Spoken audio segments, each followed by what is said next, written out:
Hello, everyone. Nice to see you here. I have some books and things that I need to get out so that I can remember what I want to say.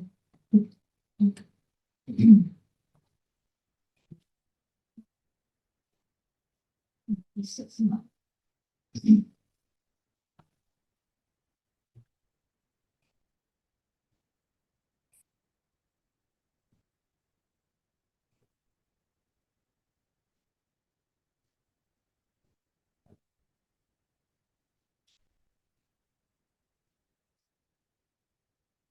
That's it. Can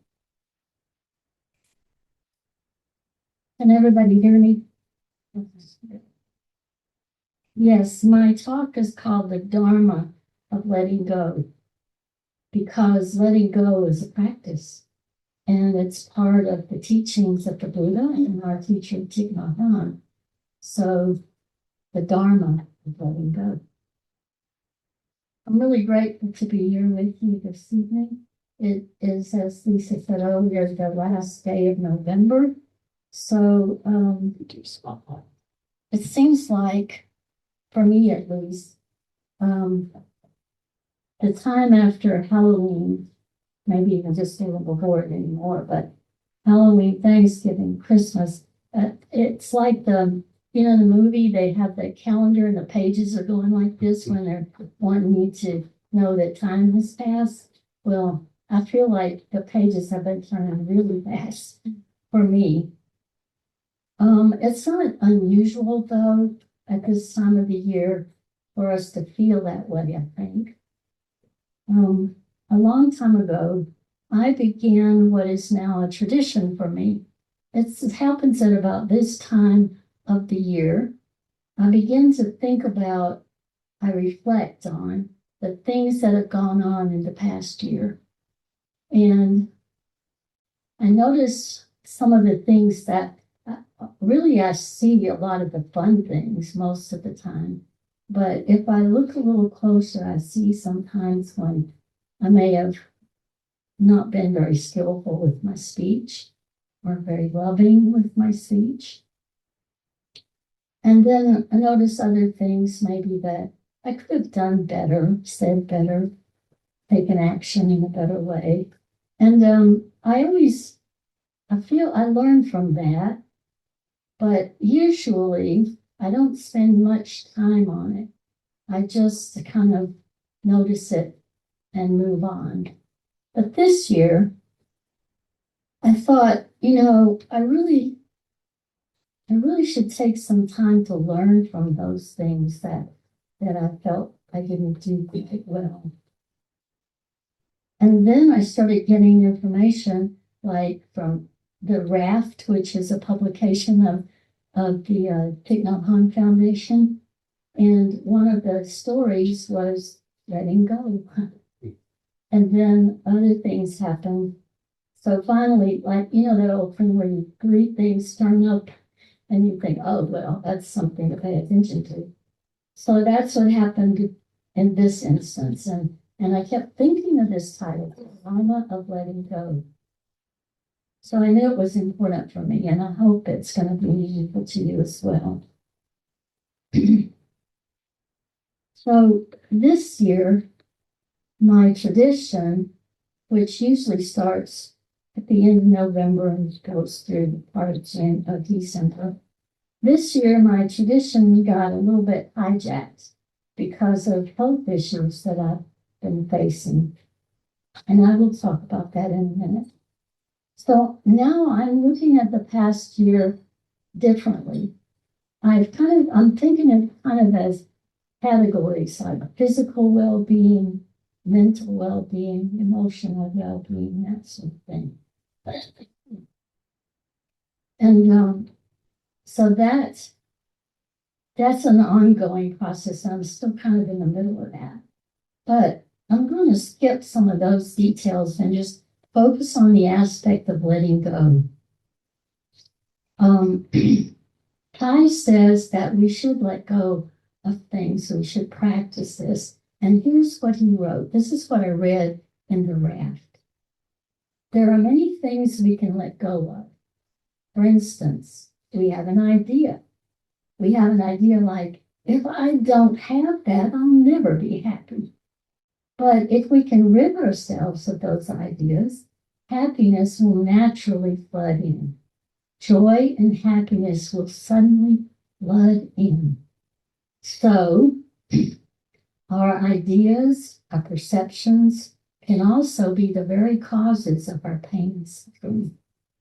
We should examine whether we have any ideas or perceptions or prejudices or stereotypes that need to be let go. The more one can let go, the happier one becomes. So this year, I'm looking at my perceptions. I also think about expectations. A lot of times my perceptions are expectations about how I think somebody else should behave or what they should do. So perceptions, prejudices, biases, ideas, and stereotypes. That's what I'm kind of looking at now.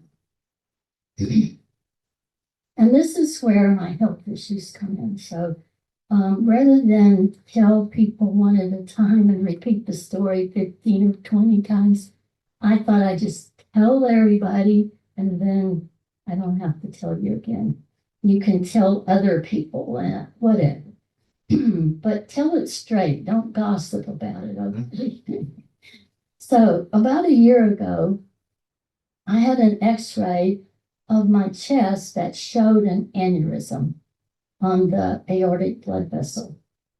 That led to a CT scan to be sure that it was there. And the CT scan, sure enough, showed the size of the aneurysm, which at a stage where my cardiologist said, well, we'll just keep an eye on it, meaning they'd monitor it, every year. Then skipping several months, just about 2 months ago, I had a CT scan taken for another reason, but it showed the aneurysm, and the aneurysm was larger than it had been in January. So now it's in a stage of what's the next step? And the doctor said it's not going to get any better. It's not going to just disappear.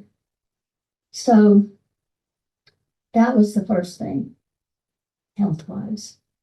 Then I've known for several years that I have a leaky valve in my heart. It doesn't close all the way in one chamber. And that's a problem, but it's not, not a big problem. I've lived with it for all my life, all my 83 years. But what it means is that my heart has to work harder and that the chamber of my heart where the valve is leaking is never empty.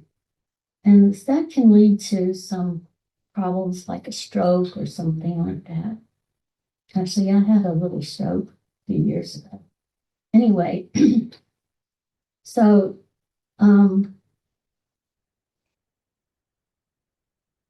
there's another step in here. A couple of weeks ago, I was here on a Sunday, and I was supposed to give a talk, but instead, I decided we needed to sing the songs that we were going to do at the Science Center the next week, and so we sang. But what was happening with me is that I had a pain. Actually, it wasn't feeling like a pain. It's more like an ache, just in my shoulder, left shoulder, and radiating down my arm. And I know that's one of the signs of a heart attack. So I sat during meditation and thought, should I leave? Should I go? Should I stay? I ended up staying. But when I got home, my husband and my mother thought, I better go to the hospital. So I went to the ER. And lots of tests, blood tests, CT, x-rays, all those things. They didn't really find anything, at least the doctor there didn't see anything that alarmed him. So I came home And then, of course, you have to follow up with all your doctors, right? So I went to see my primary care doctor, and he told me I probably needed to take a diuretic because there was fluid in my lungs. That was his view. Then I went to the cardiologist, and he said, I'm very surprised that nobody has mentioned that this aneurysm is bigger than it was.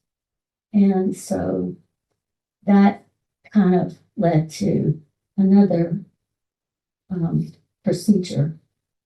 But because of the fluid, I also went to see a pulmonologist and had, those breathing tests and everything. That turned out okay. But still, that aneurysm was kind of growing in my mind. So last week, last Monday, I went to Baylor Hospital for what's called a heart catheterization process, a procedure. And that procedure revealed the third problem, which is one of my blood vessels to my heart, in my area of my heart. It's not as open as it should be. Looks like it's beginning to close. I think that's the kind of thing that usually they use a stent for. So now I have an aneurysm, a leaky valve, and a closed up blood vessel. And while I was in the hospital at Baylor, my cardiologist was there and a heart surgeon that he recommends highly. He works with him quite a bit. And the heart surgeon came in and we talked about what's next. He said, surgery is next. And he kept saying it's a big deal. So that kind of was scary. It's a big deal. Well, I know, it's my heart. And an aneurysm on the aorta is not good. Nothing about it is good. So anyway, the surgeon said, we want to do this sooner than later. And he suggested that he would try to schedule it for a couple of weeks from then, which would be on December the 8th, if he can get it scheduled. So that's where I am now. I feel fine. I'm a little tired, which is not unusual when you have heart problems. And this is not unusual in my family. I've inherited this problem from my mother, my father, probably, one of my grandmothers for sure. So, it's hereditary. And I guess I should have expected it, but I didn't. So here are some things that I've been doing to help myself. Go back to the idea of releasing.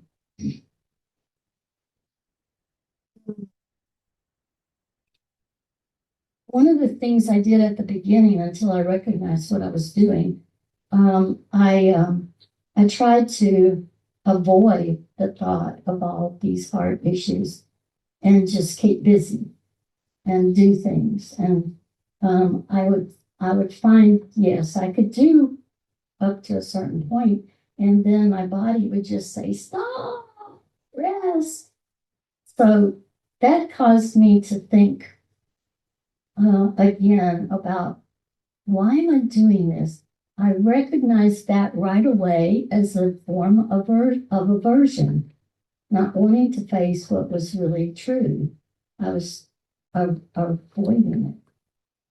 So that was when my practice began to form and come into focus and tell me that, I need to understand this. I need to understand what's next for me.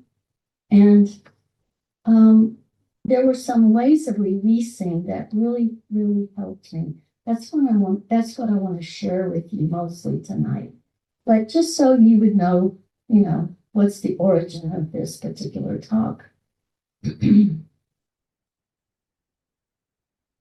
first tool that I discovered during periods of calm, like when I was in bed, resting, ready to go to sleep, I would say ties meta meditation to myself, particularly, let's see, where is that? There are some parts of this meta meditation that really speak to me. And I'll read the ones that I use in my practice. It begins with, may I be peaceful, happy, and light in body and spirit. And I really like the way that begins. So I use that one. I use this one, may I be free, and may I be free from anger, fear, and anxiety. Fourth one is, may I learn to look at myself with the eyes of understanding and love. And then the last one that I use, there are many, many more than that. Some of you have one of these, I think, from a previous talk. So if you have one, look it up and see what you can use. But the last one that I use very often is, may I know how to nourish the seeds of joy in myself every day. So let me explain how I use this as a practice and invite you to practice it with me so that maybe when you need a practice like this, you'll remember it. So the first one is, may I be peaceful, happy, and light in body and spirit.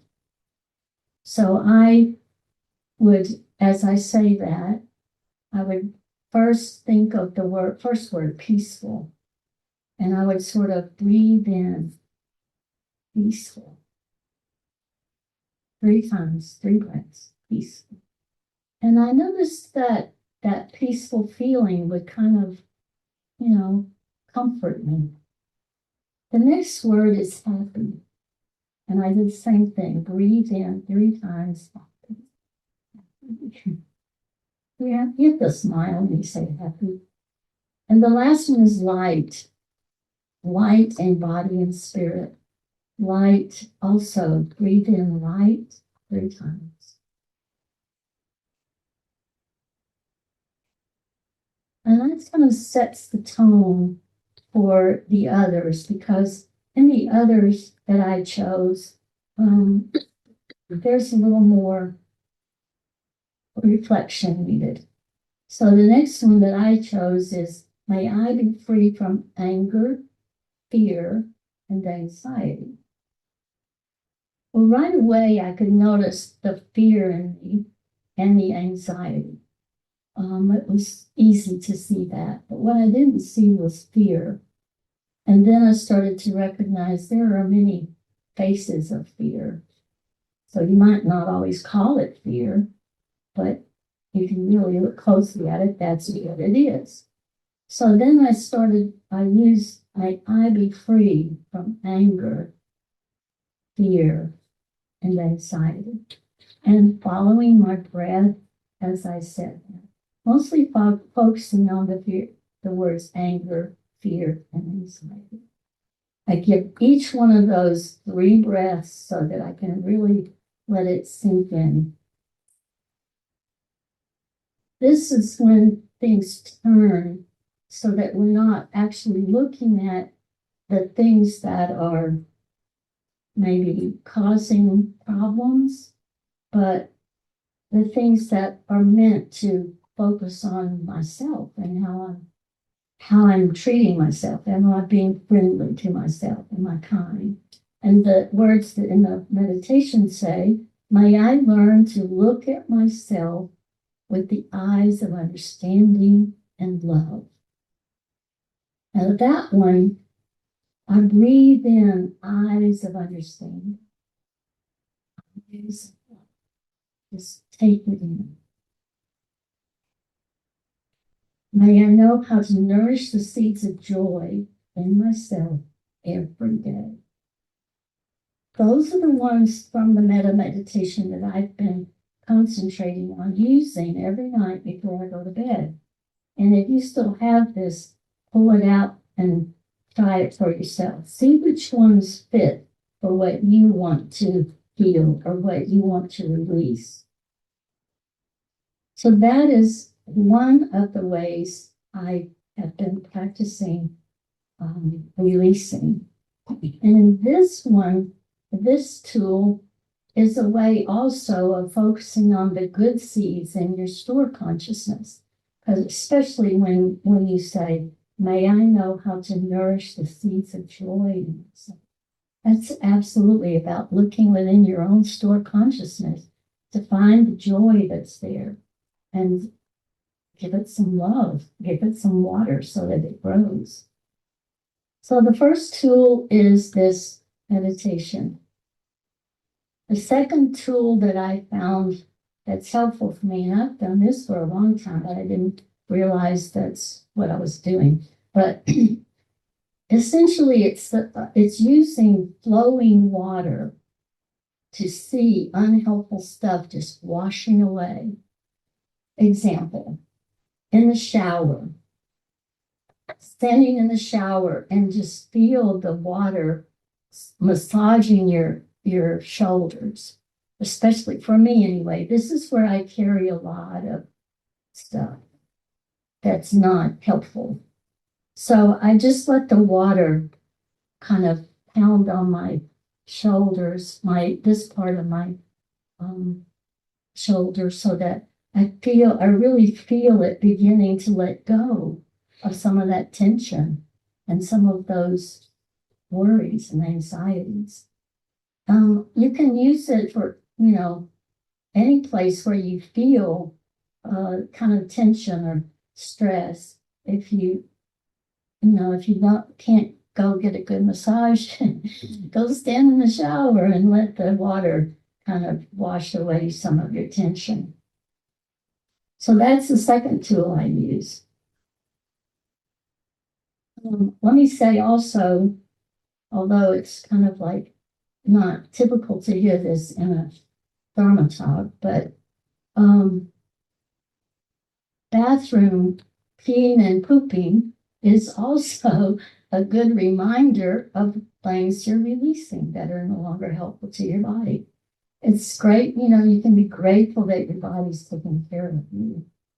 So anything, even washing your hands, you can wash your hands and imagine that all of the tension, all the strain is just flowing out through your hands and down the drain.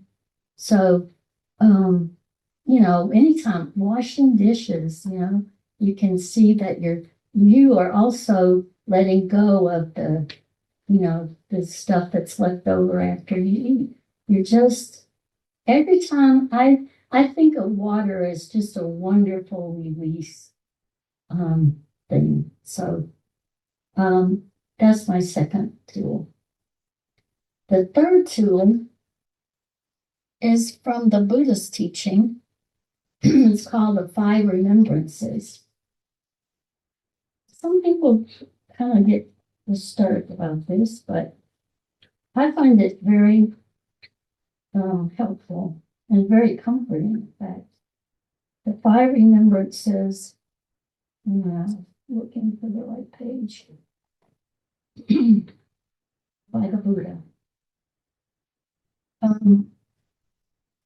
You've probably heard these before, but the Buddha said these are the 5 things, 5 remembrances, to help us make friends with our fears of growing old, and so on. So the first one is, I'm of the nature to grow old.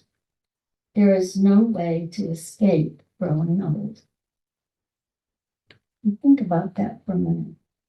I mean, the minute we're born, we're growing old. Second one, I am of the nature to have ill health. There is no way to escape having ill health.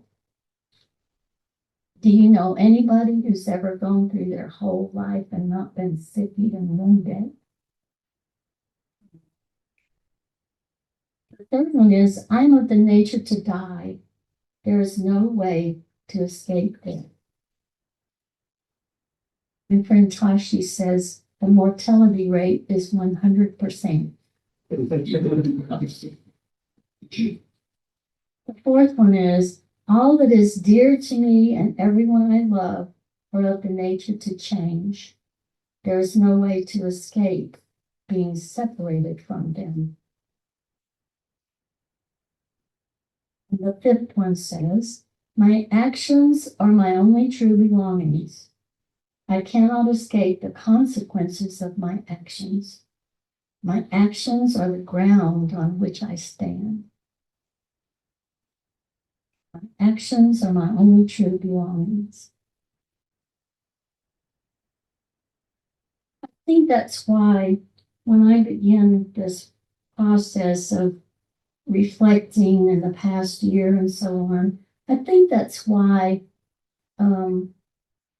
I come back to the 5 remembrances, because I can notice this last thing. My actions are my only true belongings. I can kind of look at where have my actions led to a legacy I don't want to leave. So that's my second tool. No, the third one, sorry. There's a fourth tool now. Relying on the wisdom of my spiritual ancestors, on poets, on friends. One of my friends who's a poet is Ashley Wilkerson. Some of you know Ashley. And this is her latest book. She's a poet. She's also an activist. She's pretty amazing. And this is a poem that she wrote. It's called I Know.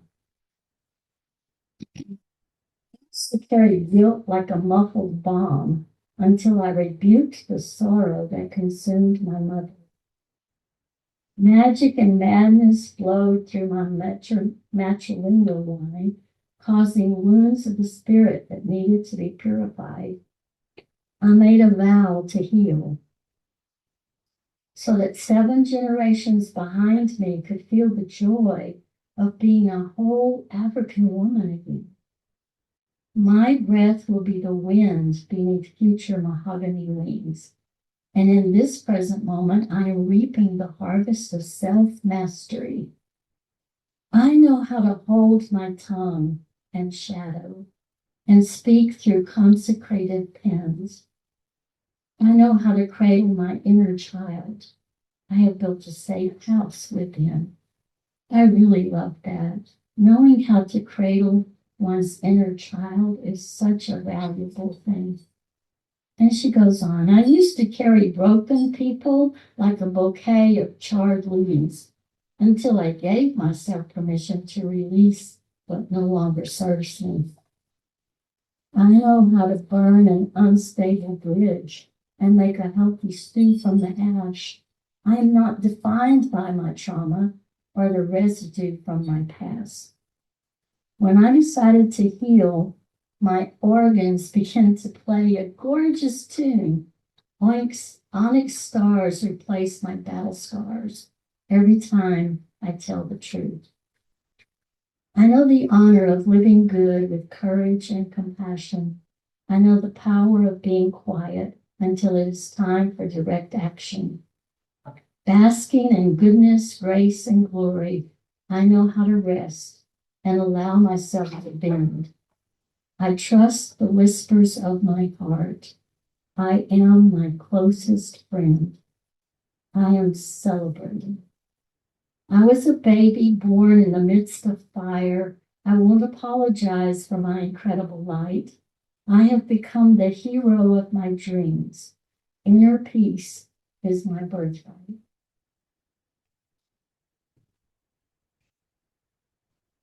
I think that's amazing. And Ashley is a young woman. To come to those insights, at an early age, that's impressive. Another poem that I like, in fact, there are 2 more that I'd like to read to you. This one is from Mary Oliver, who's one of my favorite poets. Um, these, the next two poems that I'm going to read are basically about death, but I like the way she looks at it, and I'm going to read one from Tignathon that maybe I am. Let me see. I guess I don't have that book. Can't read it this time. So Mary Oliver, When Death Comes is what it's called. When death comes like a hungry bear in autumn, when death comes and takes all the bright coins from his purse to buy me and snaps the purse shut, when death comes like a measles pox, when death comes like an iceberg between the shoulder blades, I want to step through the door full of curiosity, wondering, what is it going to be like, its cottage of darkness?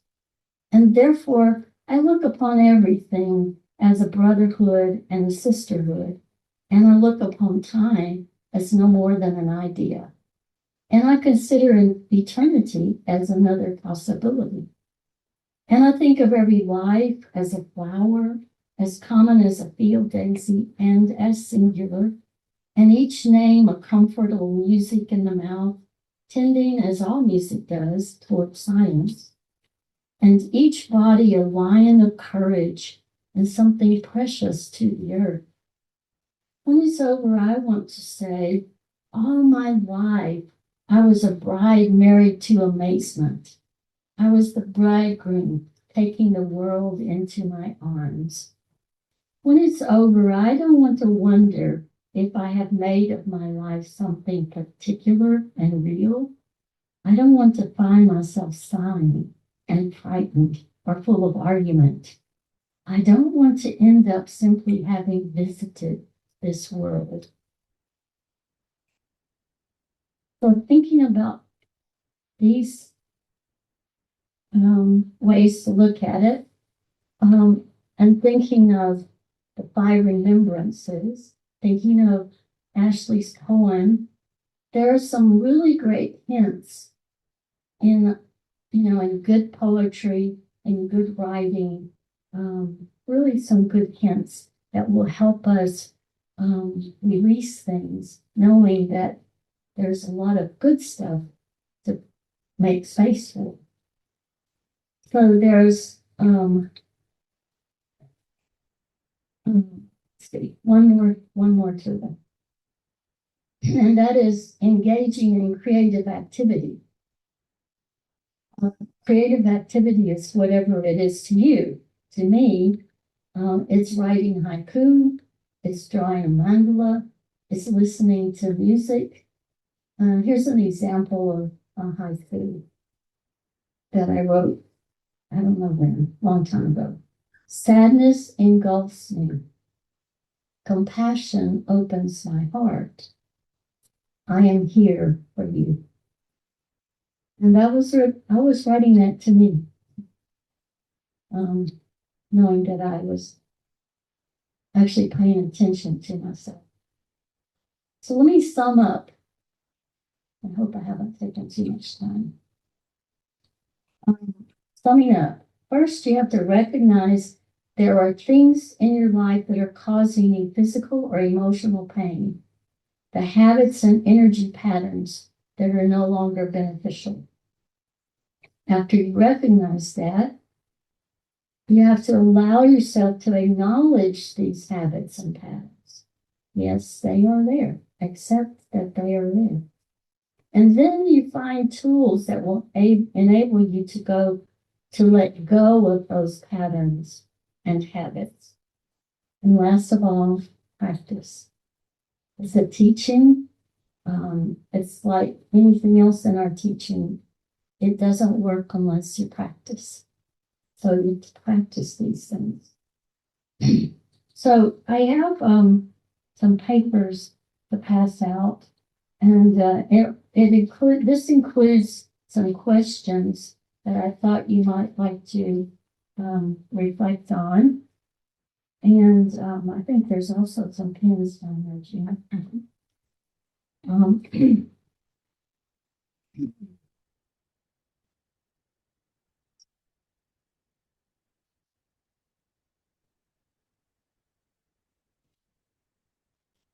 So the paper that you will get has three questions, three opportunities.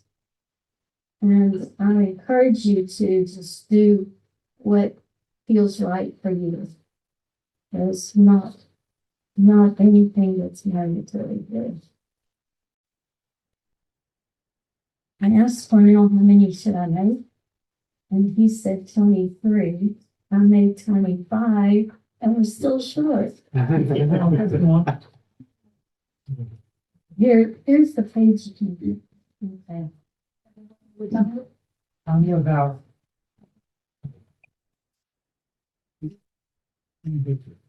I think we're exactly at 25. Hey, now, you can either do this on your own, or you can, get in a small group where you can share with one another if you like. So if you want to be in a group, find some people near you so that you can discuss this.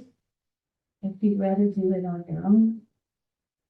Okay, I'm not seeing very many groups formed, so it looks like you kind of already decided you're gonna do it. So the first one is, and is Billy still online? Yeah. So Billy, you might want to get a piece of paper and go along with that. So the first thing to think about is, can you identify something that you are ready to release? And of all the things that we've read, there's fear, there's anxiety, there's worry, there's habits of behavior. For me, one of the habits that gets me in trouble is procrastination.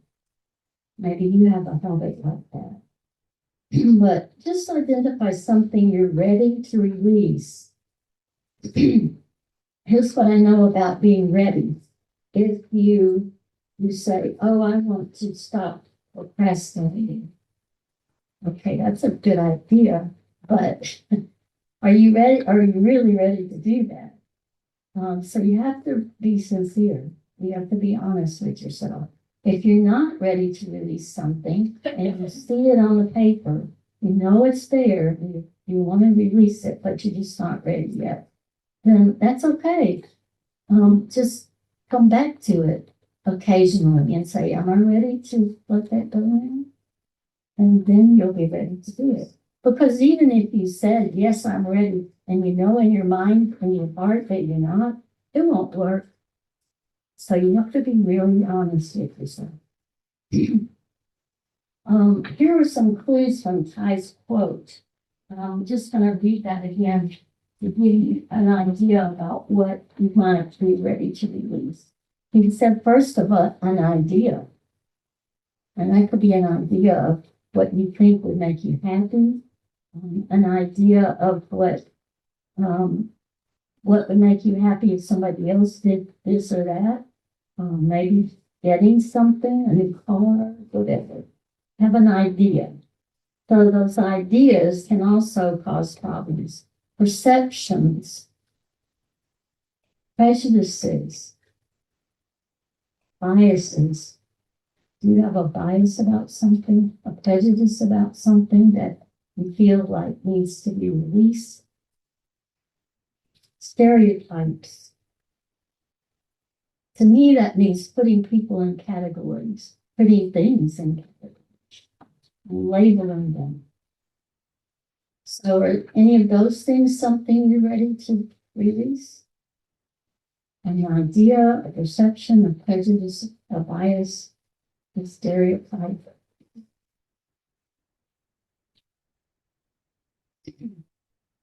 If you know what you want to release, write it down.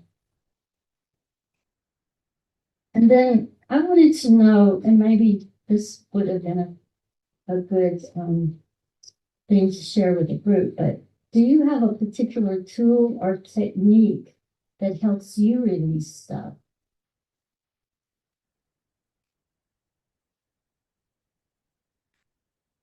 I shared with you 5 of my tools. Do you do any of those that help you release things? Do you do something else that helps you release? Anybody want to share? Anybody not brave enough to share? All right, maybe we'll come back to that. And then, is there a tool in the talk that you think will be helpful for you? I just invite you to make a note of it so that you don't forget. So I can just real briefly go through that again. The first tool was basically a meditation that you do before you're falling asleep. The second tool was using water to flush out the things that you're wanting to let go of. The third tool was the 5 remembrances. The fourth one was relying on the wisdom of our teachers, poets, friends, etc.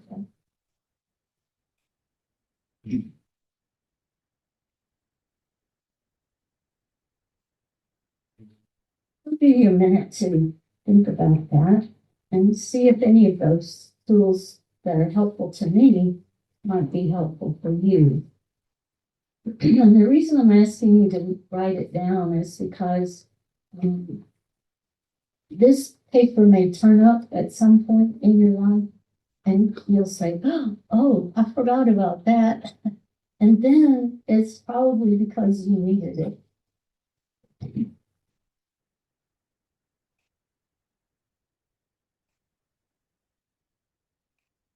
We have about 3 or 4 more minutes, and I'd really like to hear from you if you want to share anything about anything connected to these 3 questions, or actually anything about the topic.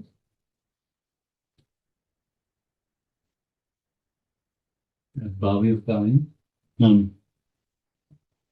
earlier in your talk when you had mentioned aversion, it made me think in the terms of 3 poisons. And it's like, well, maybe I'll apply that. But something I think of is maybe we use to release is our forms of art, writing, music. And since music is my work, I often don't use it as a form of release anymore. And your talk tonight reminded me to let go of work. Yeah.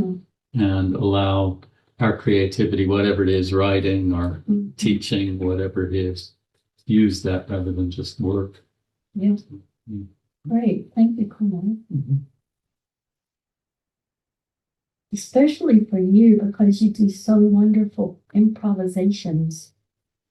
And I don't know, it works for me to listen to that. It helps me do it.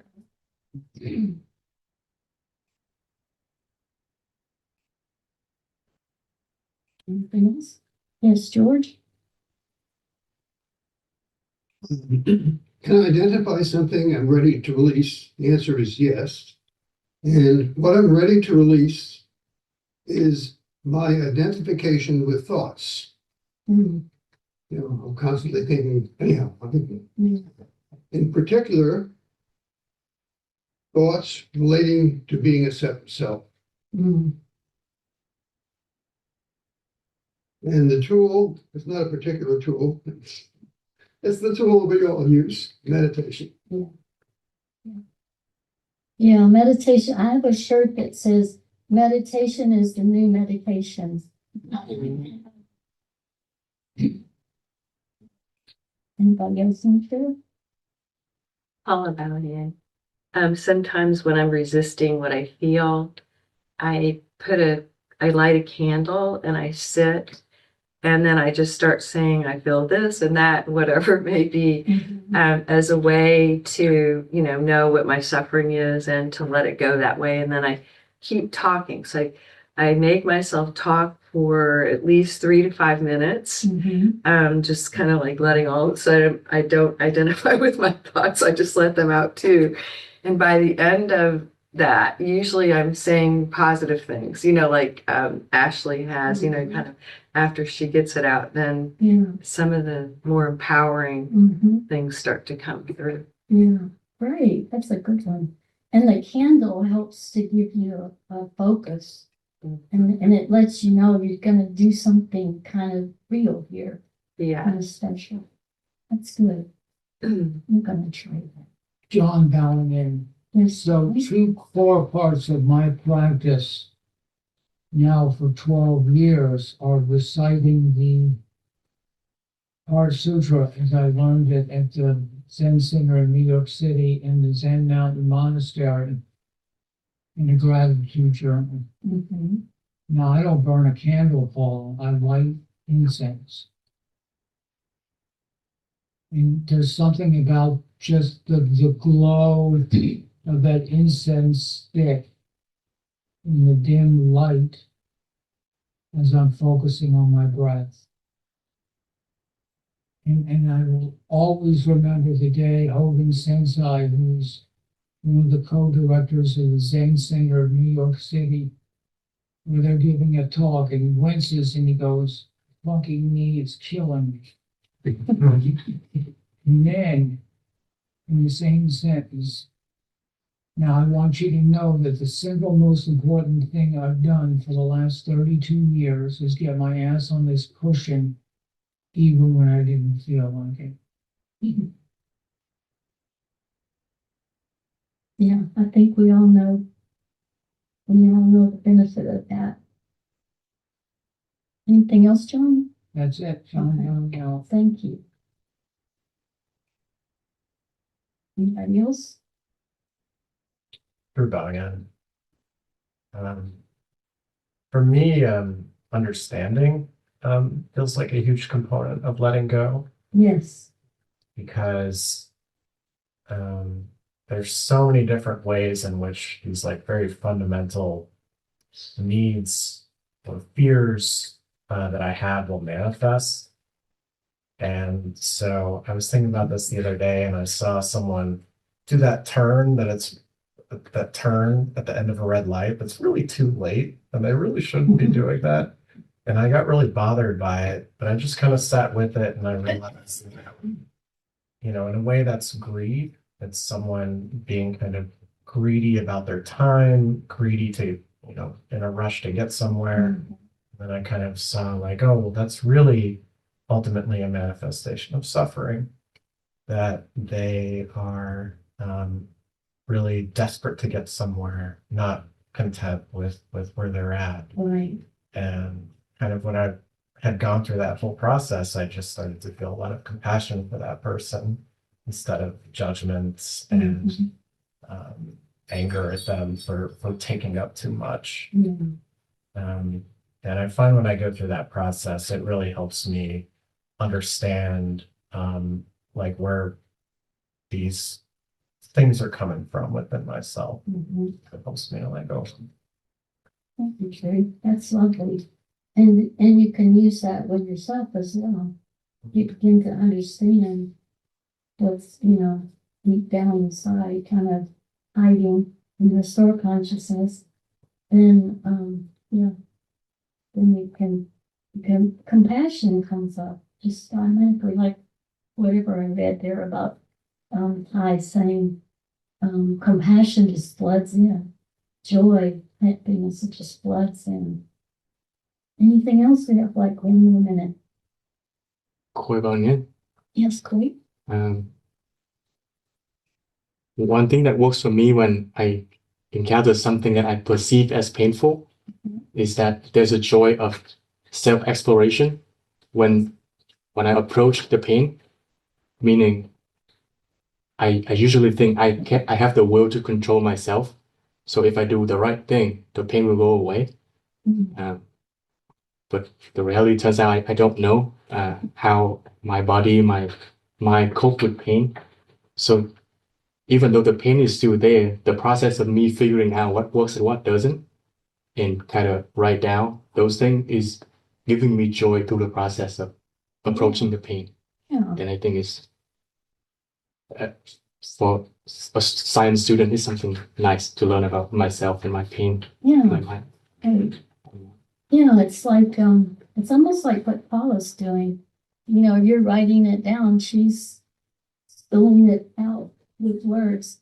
But And also that's kind of understanding, like Drew said. So lots of us are on the same page. Lovely. Thank you so much, your son, for your presence, for your attention, and for your love. You have helped. And we look forward to June